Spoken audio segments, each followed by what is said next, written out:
মাধ্যমিকের পর উচ্চ মাধ্যমিক একেবারে সাফল্যের জয় জয়াকার পুরুলিয়া রামকৃষ্ণ মিশন বিদ্যাপীঠে ১৭ জনের মধ্যে একেবারে পুরুলিয়ার মাটিতে যাদের জন্ম সেই মধ্যে রয়েছে ৩ জন, যে তৃতীয় হয়েছে দেবপ্রিয় মাঝি এবং কুর্মী সন্তান মণিদীপ মাহাতো, যে ষষ্ঠ স্থান অধিকার করেছে।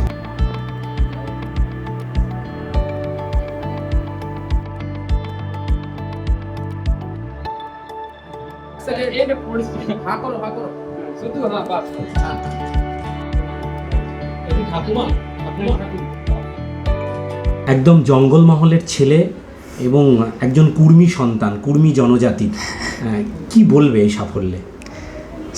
আমি তো খুবই খুশি, কারণ আমি ছোট থেকে দেখেছি মানে অনেক মহান মানুষ বা যাদের কথা আমরা শুনি বা দেখি পড়ি, তাদের মধ্যে অনেকেই থাকে চ্যাটার্জি ব্যানার্জি, সব কলকাতা, দক্ষিণ চব্বিশ পরগনা সেসব সাইডের। পুরুলিয়ার আমি কখনো কোনো মাহাতো ছেলে বা কারো সম্পর্কে জানিনি। তো আমি ইচ্ছা এটাই আমার যে মানে আমি মাহাতো ছেলেরাও যেমন উন্নতি করতে শুরু করে, পুরুলিয়ার ছেলেরাও যেমন আরও একটু আগে বাড়ুক, উন্নতির দিকে যাক, সাধারণত এটাই চাই আর কি। মানে আমি বড় হয়ে কি হতে চাও? বড় হয়ে আমি গেম ডেভেলপার হতে চাই, ইঞ্জিনিয়ারিং গেম ডেভেলপার। আচ্ছা, কম্পিউটার সায়েন্স একটু ঝোঁক আছে। তোমার সায়েন্স ছিল? এখন তুমি কি পড়াশোনা করছিলে মানে এই ভ্যাকেশনের মধ্যে, এই রেজাল্ট পিরিয়ডের আগে? এখন আমি যেই অ্যাডভান্স 17 তারিখে অ্যাডভান্সের পরীক্ষা আছে, তো সেটারই পড়াশোনা করছিলাম। কি মনে হয় সেখানে সাফল্য পাবে? অ্যাডভান্স সেটা তো আমি আর বলতে পারছি না, মানে আমার একটু ফেড হয়ে গেছে আর কি। যা কিছু ছিল এই স্কুলে এইচএসের রেজাল্ট, তার থেকে একটু বাড়িতে এখন আছি তো। আর সেখানে স্কুলে মানে পরিবেশটা খুব ভালো ছিল, চারিদিকে আমার বন্ধু, পড়াশোনার পরিবেশ ছিল চারিদিকে, সেখানে আমিও ভালো পড়াশোনা করতাম। তো এখানে একটু মানে কমে গেছে আর কি পড়াশোনাটা। বাকি আমি চেষ্টা 100% দিচ্ছি। আপনি সামান্য একটা মিষ্টির দোকান চালিয়ে ছেলেকে পড়িয়েছেন বিদ্যাপীঠে, ওর জার্নিটা মানে একটু যদি বলেন। জার্নিটা কষ্টেরই ছিল, খুব কষ্টের। আচ্ছা, কীরকম? মানে এই ইকোনমিক প্রবলেম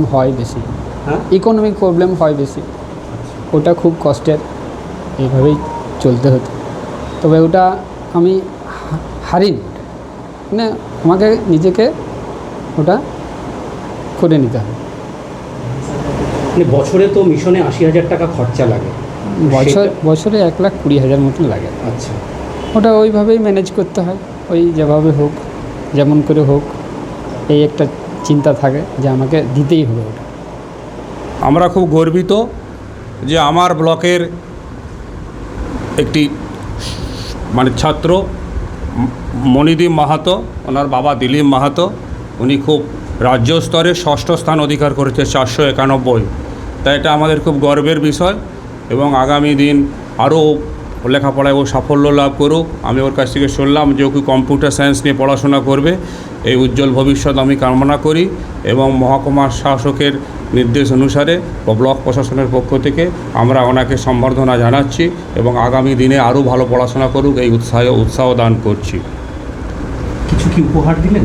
আমরা সামান্য একটি ওকে পুষ্পস্তবক, সামান্য মিষ্টান্ন এবং একটি শরৎচন্দ্রের বই উপহার ওকে দিয়েছি। ভালো লাগছে। কীভাবে সাফল্য এলো? পুরো এই ক্রেডিটটা আমি নিজের মা বাবা এবং স্যারদের, স্কুলের মহারাজজি, এদেরকে এদেরই জব। আমাদের আদি বাড়ি হচ্ছে নাড়া অঞ্চলেরই ফুসরাবাদ বলে গ্রামে।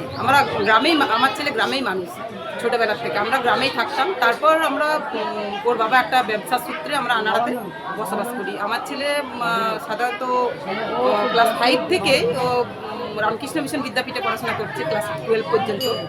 তো ছোটোবেলা থেকে একটু মেধা ছিল, কিন্তু ভাবিনি যে এতটা ভালো রেজাল্ট হবে। তো যাক, ঠাকুরের ইচ্ছা আর ওই স্কুলের যে মহারাজ, টিচার যারা আছে।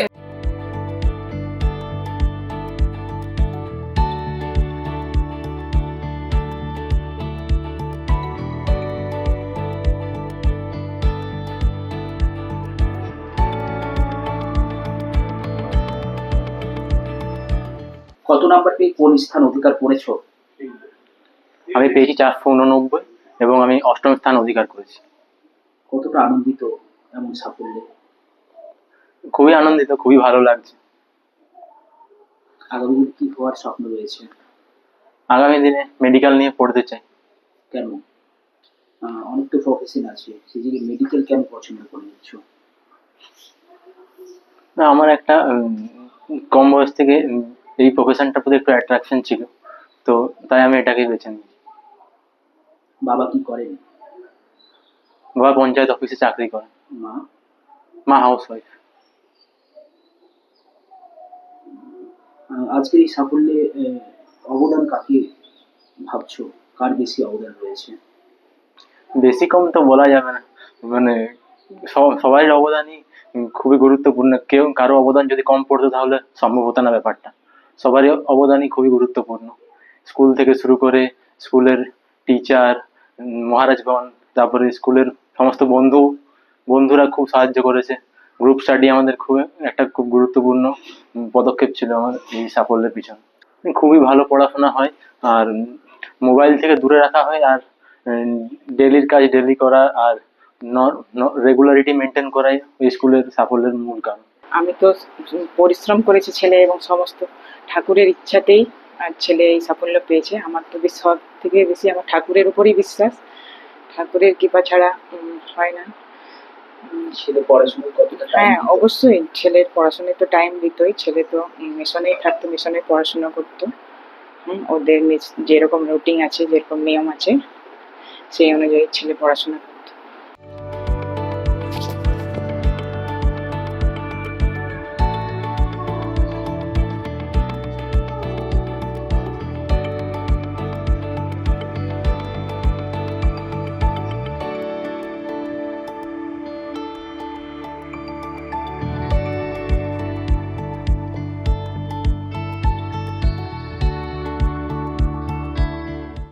মাধ্যমিকের পর উচ্চ মাধ্যমিক 2026 পরীক্ষাতেও আমাদের পুরুলিয়া রামকৃষ্ণ মিশনের যে 64 জন ছেলে পরীক্ষায় বসেছিল, তাদের মধ্যে 17 জন ওরা পশ্চিমবঙ্গের মেধা তালিকায় এসেছে, প্রথম 10-এর মধ্যে এসেছে। সেই জন্য আমরা অত্যন্ত আনন্দিত এবং আপ্লুত। এই ঠাকুরের চরণতলে লেখাপড়া করার জন্য, আধ্যাত্মিক পরিবেশের জন্যই কি এমন সাফল্য? হ্যাঁ, এইটা আমরা আন্তরিকভাবে বিশ্বাস করি।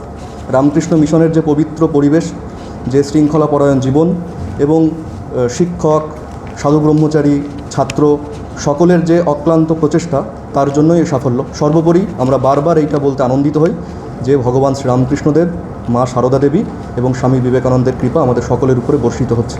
17 জন পশ্চিমবঙ্গের মেধা তালিকাতে এসেছে, তাদের মধ্যে সেকেন্ড জিষ্ণু কুণ্ডু, সে আমাদের ছাত্র। থার্ড 3 জন দেবপ্রিয় মাঝি, তন্ময় মণ্ডল, প্রীতম বল্লভ। ফিফথ 3 জন ত্রিদেব চক্রবর্তী, সৃজন পরিচ্ছা, সৌমিক দত্ত। বড় হয়ে মণিদীপ কম্পিউটার ইঞ্জিনিয়ার হতে চায়।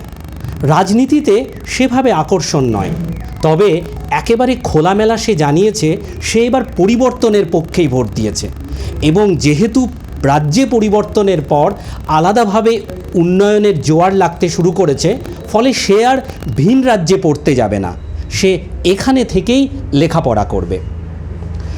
পুরুলিয়া থেকে ক্যামেরায় অমিত লাল সিংদয়ের সঙ্গে সুমিত বিশ্বাস, সংবাদ প্রতিদিন.in। ফলো করুন সংবাদ প্রতিদিন ডিজিটাল।